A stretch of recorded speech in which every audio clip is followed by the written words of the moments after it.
Good morning, class. Class, good morning. Today we discuss chapter 7. History is chapter 7, part 3rd, discussed in this video. And our chapter 7 is crafts and industries. In chapter 7, we discussed regarding crafts. At the time of British, before British come to India, how Indian crafts and industries run and how British destroy Indian industries and crafts. All that things we discuss in this video. Yes, students, in part 1 we discuss about how to British ruin cotton textile industries, destroy of India. कि किस तरह से उन्होंने cotton textile जो industries India की उसको destroy किया था, किस तरह से उन्होंने इस तरह की पॉलिसीज को लेकर के आए थे कि जो हैंडीक्राफ्ट है इंडिया का या इंडिया का जो ट्रेडिशन जो चला रहा है वो सारी चीज़ें डिस्ट्रॉय हो गई थी. And in part 2 we discuss how to do iron industries, how British policies destroy iron industries of India. So students, in part 3 we discuss study regarding cotton textile industry. जो cotton textile industry है उसकी case study हम लोग करेंगे यहाँ पर. Now we discuss, then after that we discuss summary of the lesson, and after that we discuss, lastly we discuss question and answers. Yes, students. In part 2 we discuss the development of how to develop modern industries in India. किस तरह से new innovations आए थे, new machineries, new technologies India में आई थी, और किस तरह से इस न्यू टेक्नोलॉजी के आने से, इस न्यू इनोवेशन के आने की वजह से इंडिया अब एक डेवलपमेंट के पाथ पर था, एक डेवलपमेंट के रास्ते पर था. Yes students, come to page number 77. Yes, history's chapter 7, page number 77. Yes, student.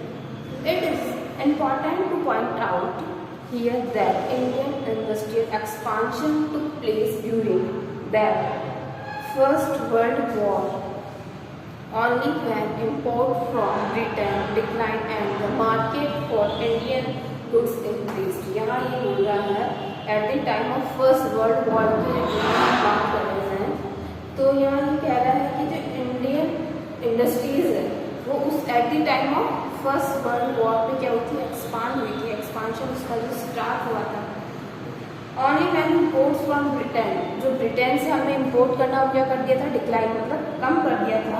And market for Indian goods increase, market जो इंडियन गुड्स का जो मार्केट है अब वो क्या होता जा रहा था, इंक्रीज होता जा रहा था, बढ़ता जा रहा था. Yes, with the growth of industries, the industrial class become more capable and it demanded protection for its product. यहाँ ये हो रहा है जैसे जैसे इंडस्ट्रीज है वो हमारी ग्रोथ हो रही थी, तो जो इंडस्ट्रियल क्लास मतलब जो इंडस्ट्रीज ओपन कर रहे थे, इंडस्ट्रियल क्लास से जो बिलोंग कर रहे थे वो कैपेबल हो गए थे. वो डिमांड किसकी कर रहे थे, प्रोटेक्शन ऑफ इट्स प्रोडक्ट, कि वो उनकी इंडस्ट्रीज में जो भी प्रोडक्ट बन रहा है, चाहे कॉटन टेक्सटाइल इंडस्ट्रीज है या कोई आयरन और स्टील इंडस्ट्रीज उन्होंने लगाई है, और उसमें अगर वो प्रोडक्ट बना रहे हैं तो प्रोडक्ट की मैन्युफैक्चरिंग हो रही है, तो वो चाहते थे कि उसको उन्हें क्या मिले, प्रोटेक्शन मिले. Under conclusion of circumstances the British government had no other option but to concede to the demand.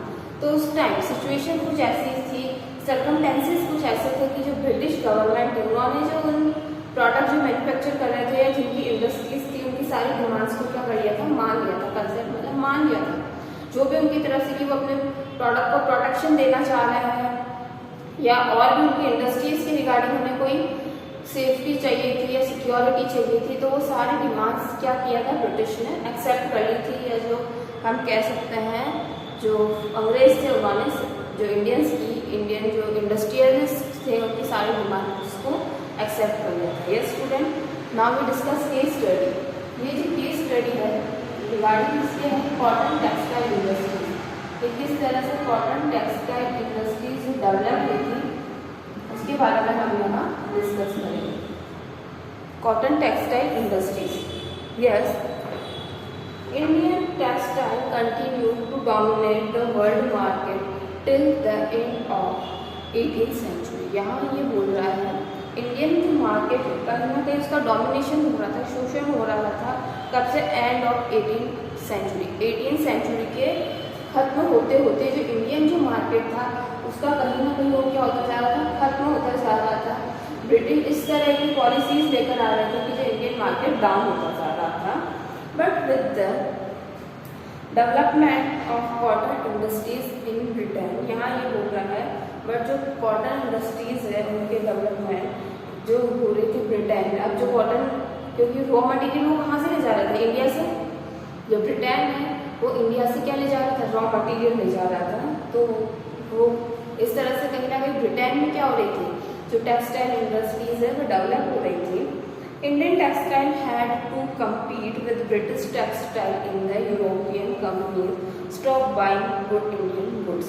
अब यहाँ ये बोल रहा है कि जो इंडियन टेक्सटाइल है उसको किससे कम्पीट करना था, उसका जो कॉम्पिटिशन था वो किसके साथ था, ब्रिटिश गुड्स के साथ। यूरोप की जो गुड्स है, यूरोप की जो कंपनीज है उनके साथ था। तो जो ब्रिटिश और यूरोपियंस ने क्या किया, अगर इंडियंस कोई भी गुड्स मैन्युफैक्चर कर रहे थे तो उसको उन्होंने परचेज करना क्या कर दिया, स्टॉप कर दिया। मतलब वो अवॉइड कर रहे थे, इंडियन गुड्स को वो यूज़ नहीं कर रहे थे। वो खुद के यहाँ इतने बल्क में प्रोडक्ट्स को मैन्युफैक्चर कर रहे थे कि जो इंडियंस को उन्हें मजबूरी में उन प्रोडक्ट्स को क्या करना पड़ा था, जो ब्रिटिश प्रोडक्ट्स थे उन्हें परचेज करना पड़ा था। Their agent stopped giving advance to the weaver who prepared, मतलब उनके जो ब्रिटिश के और यूरोपियंस के जो एजेंट्स थे उन्होंने एडवांस देना बंद कर दिया। मतलब कोई भी अगर ऑर्डर मिला है तो ऑर्डर में पहले क्या होता है, एडवांस मिलता है। तो अब उनके जो एजेंट्स थे उन्होंने क्या किया, एडवांस देना बंद कर दिया। उन्होंने जो ताकि अगर मनी एडवांस में मिलता है तब हम प्रोडक्ट खरीदते हैं। जो वीवर्स थे, बुनकर थे, वो लाइक कहीं से क्लॉथ लेकर के आएंगे, देन उसको स्टिचिंग या उनका जो भी प्रोसेसिंग होता है वो स्टार्ट करते हैं अगर उन्हें ऑर्डर मिलता है और एडवांस मनी मिलती है। अब जो एजेंट्स थे उन्होंने क्या कर दिया था, एडवांस देने से मना कर दिया था। तो इस वजह से कहीं ना कहीं जो वीवर्स थे उनकी जो को क्या करना पड़ा था, प्रॉब्लम्स फेस करनी पड़ रही थी regarding money. Thus by the beginning of 19th century, यहाँ ये बोल रहा है 19th century के बिगिनिंग में British made cotton textile successfully ousted Indian goods from there traditional market. अब जो ब्रिटिश है उन्होंने क्या किया, कॉटन टेक्सटाइल इंडस्ट्रीज उन्होंने खुद ने डेवलप कर ली और कहीं ना कहीं उन्होंने जो इंडियन गुड्स थे उनको मार्केट से बाहर कर दिया। कि अब ऑब्वियसली मशीन मेड्स जो गुड्स होती है वो बल्क में बनती है। अगर हम हाथ से सामान बना लेते हैं तो या हैंडीक्राफ्ट का जो वर्क है वो क्या होता है, बहुत इसमें टाइम लगता है, स्लो प्रोसेस होता है। यही मशीन में अगर हम मैन्युफैक्चरिंग कर रहे हैं सॉरी, तो वो क्या हो जाएगा, बहुत ही फास्ट हो जाएगा। तो इस तरह से कहीं ना कहीं इंडियंस की जो ट्रेडिशनल गुड्स है वो मार्केट से बाहर होती जा रही थी in Africa, America and Europe. फिर it is worth mentioning here that handloom weaving did not completely die in India for a variety of reasons। But यहाँ हैंडलूम्स जो है काफ़ी सारे कारण से, काफ़ी सारे रीजन्स की वजह से वो बल्कि बिल्कुल कम्प्लीटली मतलब डेड नहीं हुआ था, खत्म नहीं हुआ था। उसके बहुत सारे रीजन्स थे। One such reason was that the British machines could not produce certain types of clothes which were specially needed in India। उसका एक रीज़न यह बताया है कि जो ब्रिटिश की जो मशीन्स थी वहाँ पे एक स्पेशल टाइप्स के जो प्रोडक्ट इंडियंस को चाहिए थे उस टाइप की मैन्युफैक्चरिंग वो लोग नहीं कर पा रहे थे।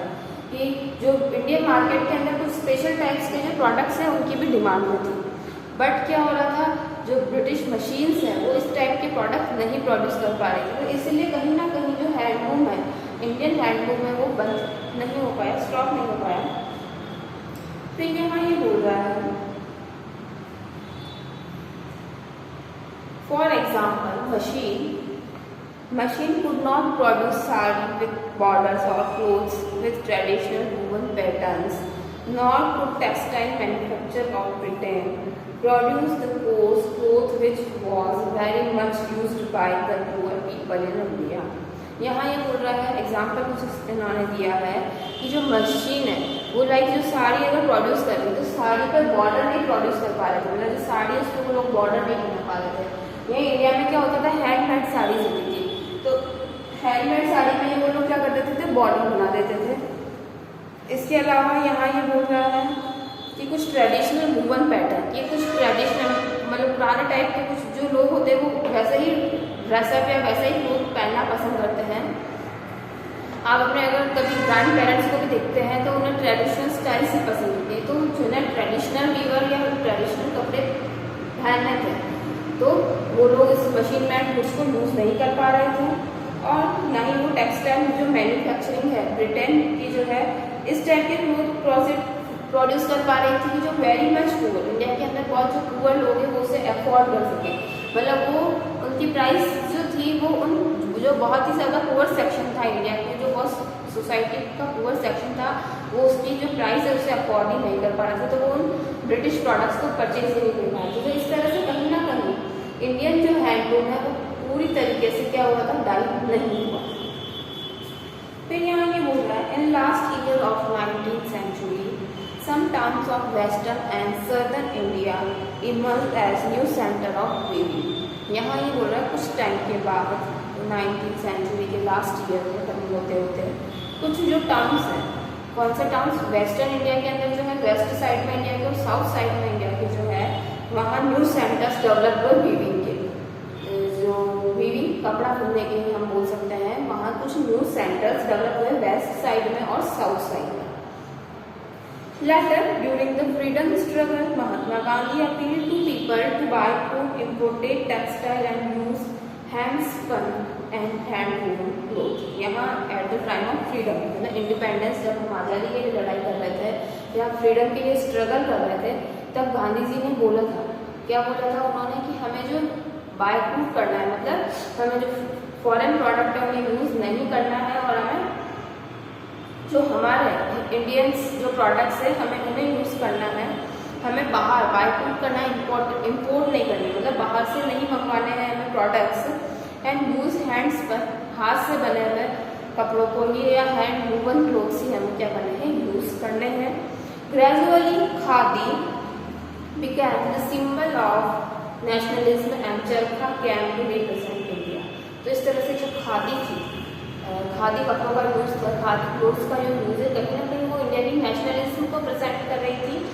और ये जो चरखा है जिससे गांधी जी कपड़ा सूट काटते थे, धागा बनाने का कुछ वर्क होता है इसे चरखे से, तो ये कहीं ना कहीं किसको प्रेजेंट कर रहा था, इंडिया को रिप्रेजेंट कर रहा था। तो इस तरह से जो ब्रिटिश क्लोथ्स है उनका जो इंडियंस है उन्होंने बाइकिंग स्टार्ट किया। Yes, come to page number 78। Cotton cloth industry was the first industries to be set up in India। तो कॉटन क्लॉथ पहली जो इंडस्ट्री इंडिया के अंदर सेटअप की गई वो कौन सी इंडस्ट्री थी, कॉटन क्लॉथ इंडस्ट्री थी, कॉटन टेक्सटाइल इंडस्ट्री थी।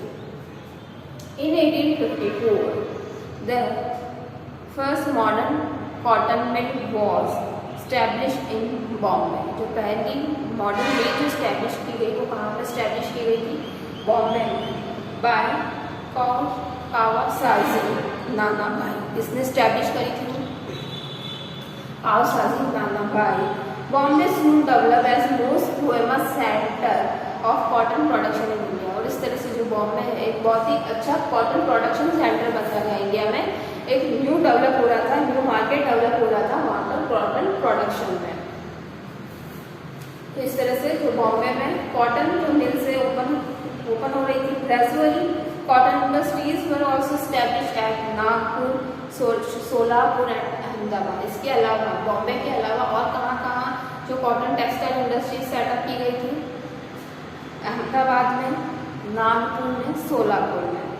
इन साउथ इंडिया, फिर साउथ इंडिया में कहाँ कहाँ, बंगाल, पंजाब और ऑल्सो कॉटन स्प्रैंग अप। फिर इसके अलावा बंगाल में सेटअप की गई, पंजाब में सेटअप की गई। Sprang up and seem to have prospect of growth. और जो पंजाब के अंदर जो सेटअप की गई कॉटन में, कहीं ना कहीं उससे हमें काफ़ी ग्रोथ देखने को मिली। During the 2 world wars the Indian cotton textile industry witness unprecedented growth. तो इस तरह से जो इंडियन कॉटन टेक्सटाइल इंडस्ट्रीज थी उन्होंने 2 वर्ल्ड वॉर फेस किए थे। तो इन 2 वर्ल्ड वॉर में जो इंडियन टेक्सटाइल इंडस्ट्रीज थी उसकी कहीं ना कहीं हमें क्या देखने को मिली, ग्रोथ देखने को मिली। क्या देखने को मिली, ग्रोथ की। उन्होंने जो हम कह सकते हैं डेवलपमेंट जो था उन इंडस्ट्रीज का इस तरह से था कि कोई इमेजिन भी नहीं कर सकता थी कि एट द वर्ल्ड वॉर के टाइम पूरा वर्ल्ड कुछ प्रॉब्लम्स फेस कर रहा है, पूरा जो वर्ल्ड है वो कुछ क्राइसिस फेस कर रहा है, बट जो इंडियन टेक्सटाइल इंडस्ट्रीज है वो क्या हो रही थी, डेवलप हो रही थी।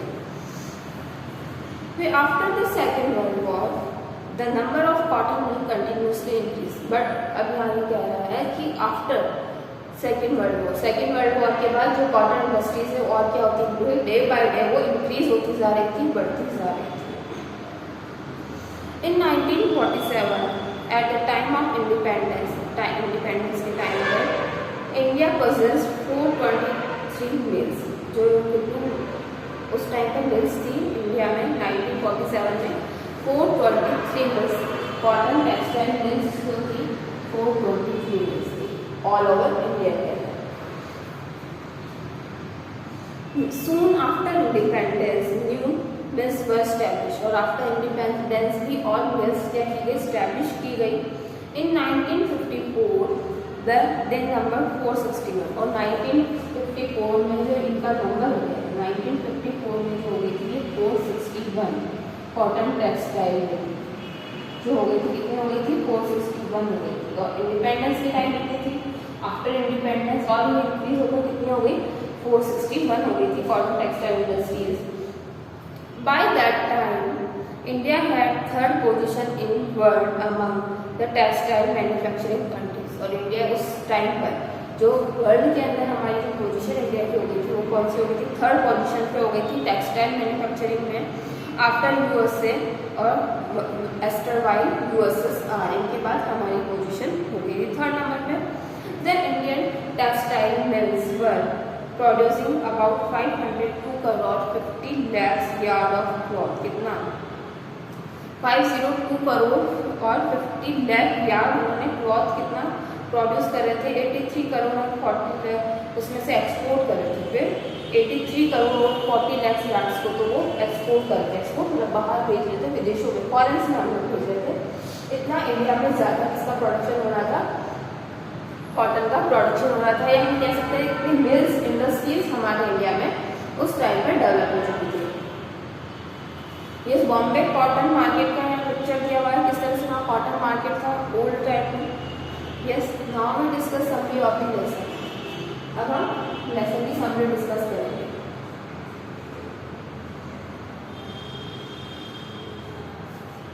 Summary of the lesson.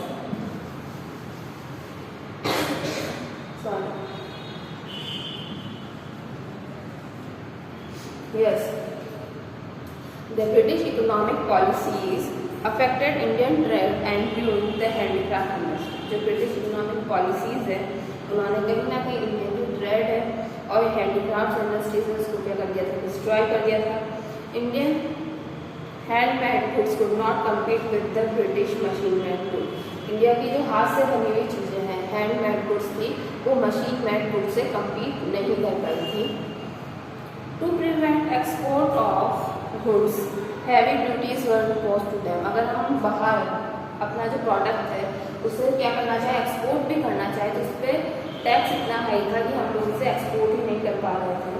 Where British goods were imported into India at nominal duty, और वहीं जो ब्रिटिश है अपने जो प्रोडक्ट्स है उन्हें इंडिया के अंदर लेकर आ रहे थे, इजीली सेल आउट कर रहे थे, क्योंकि उनके ऊपर जो ड्यूटी थी या टैक्सेस था वो बहुत ही नॉमिनल था। As a result of British economic policies, India was reduced to an agriculture colony of the British.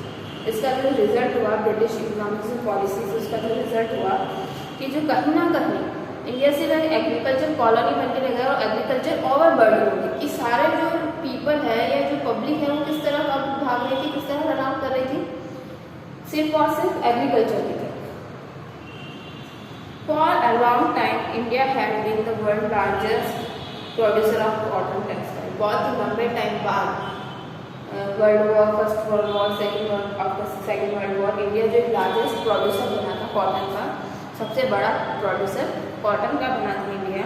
But the machine made cloth of Britain replace the Indian handmade cloth in Europe and America. But जो machine British के जो Britain के जो handmade machine made cloth है उन्होंने कहीं ना कहीं इंडिया के हैंडमेड क्लॉथ को रिप्लेस कर दिया था। यूरोपियंस और अमेरिकन्स भी जो है अब मशीन मेड प्रोडक्ट्स क्या कर रहे थे, वो लोग परचेज कर रहे थे।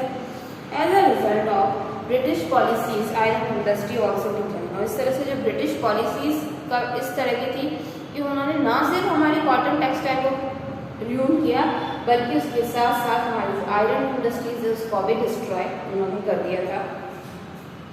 Cotton industry was the first industries to be set up in India. तो कॉटन इंडस्ट्री जब वापस सेटअप की गई इंडिया में, jute industry was establish in Bengal. और इसके अलावा जूट की जो इंडस्ट्रीज है वो कहाँ स्टैब्लिश की गई थी?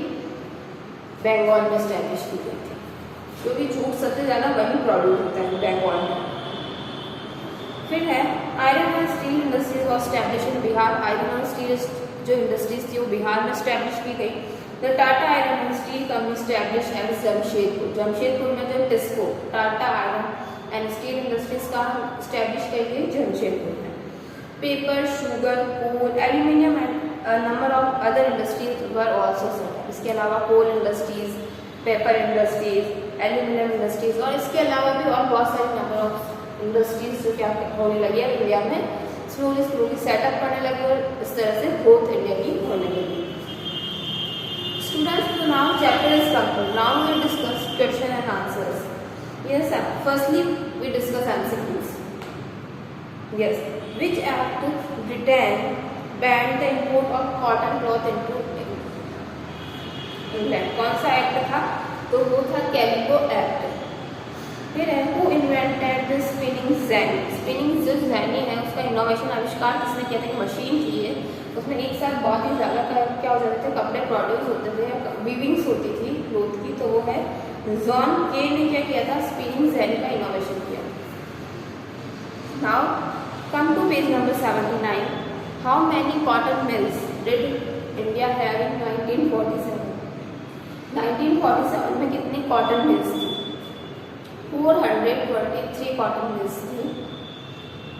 Where was the Tata iron and steel company TISCO establish? TISCO कहाँ स्टैब्लिश की गई थी? जमशेदपुर में। Which one of the following was not one of the major industries to set up in India modern times? कौन सी इंडस्ट्रीज जो है नहीं सेटअप की गई थी? Sports industries. बाकी पेपर है, स्टील है, एल्यूमिनियम है, कॉटन टेक्सटाइल, आयरन इंडस्ट्री, सारी टाइप्स की इंडस्ट्रीज सेटअप की गई थी। स्पोर्ट्स इंडस्ट्रीज जो है इंडिया में सेटअप नहीं की गई। India has been famous for all its industries since ancient time. Which was that industry? India जो है पुराने टाइम से उसमें फेमस था, वो कौन सी इंडस्ट्रीज थी? तो cotton industries. Now second exercise fill-ups. British economic resulted in the क्या हुआ था? ब्रिटिश जो पॉलिसीज का जो रिजल्ट क्या हुआ था? Rule of Indian handicraft. Indian handicraft क्या हुए थे? रूल हो गए थे। सेकेंड में ब्रिटिश इम्पोज्ड वेरी कौन सी ड्यूटीज लगाई थी उन्होंने इंडियन गुड्स पर? तो heavy duties. Now third, Indian textile export decline in Indian जो एक्सपोर्ट डिक्लाइन कब स्टार्ट हुआ था? 19वीं सेंचुरी में उन्होंने जो इंडियन मार्केट है, इंडियन एक्सपोर्ट क्या हो गया? डिक्लाइन होना स्टार्ट किया। फिर है fourth, cotton was the first modern industry. सबसे पहली जो इंडस्ट्री सेटअप की गई थी वो कौन सी इंडस्ट्री थी? Cotton industries. फिर dash study the properties of Indian. किसने इंडियन जो वुड स्टील के ऊपर स्टडी करी थी? तो माइकल फरांडे जो थे एक साइंटिस्ट थे, उन्होंने इसके ऊपर स्टडी करी थी। इंडिया का जो वुड स्टील था जो साउथ में ज़्यादा होता है वो हाँ उसके ऊपर। The sword of Indian ruler named has been famous. किसकी जो स्वॉर्ड तलवार फेमस थी? तो टीपू सुल्तान की जो तलवार है वो फेमस थी इंडियन हिस्ट्री में। Now next is the Tata iron and steel industry कहाँ स्टैब्लिश की गई थी? जमशेदपुर में। Yes. Now third exercise is true and false. As a result of British policies Indian handicraft flourished. क्या ब्रिटिश पॉलिसीज की वजह से इंडियन हैंडीक्राफ्ट फ्लॉरिश्ड हुआ था? तो इट्स फॉल्स, नहीं हुआ। Native princess has been traditional patterns of handicrafts. It's true. Steel industry was the modern industries to be set up in India. Steel industries क्या modern industries में सेटअप की गई थी? false, ये पुराने टाइम में सेटअप कर ली गई थी। A number of industries were set up in India during the British rule. क्या ब्रिटिश रूल के टाइम पर नंबर ऑफ इंडस्ट्रीज सेटअप गई? तो इट्स ट्रू, क्योंकि बाद में जब न्यू इनोवेशंस हुए तो न्यू टेक्नोलॉजी जब आने लगी तो इंडिया में भी इंडस्ट्रीज सेटअप होने लगी थी, तो it's true. Students, our chapter is complete. Now we are complete our chapter 7. In chapter 7 we discussed crafts and handicrafts, Indian industries, Indian textile industries, or British policies regarding Indian textile and iron steel industries, and how to develop here modern technologies come to in India. And last we discussed case study regarding cotton textile industry, how to cotton textile develop in India. And now we discuss summary of the lesson, and lastly we discuss exercise of the chapter. Yes, so our chapter 7 is complete. Thank you. Have a nice day.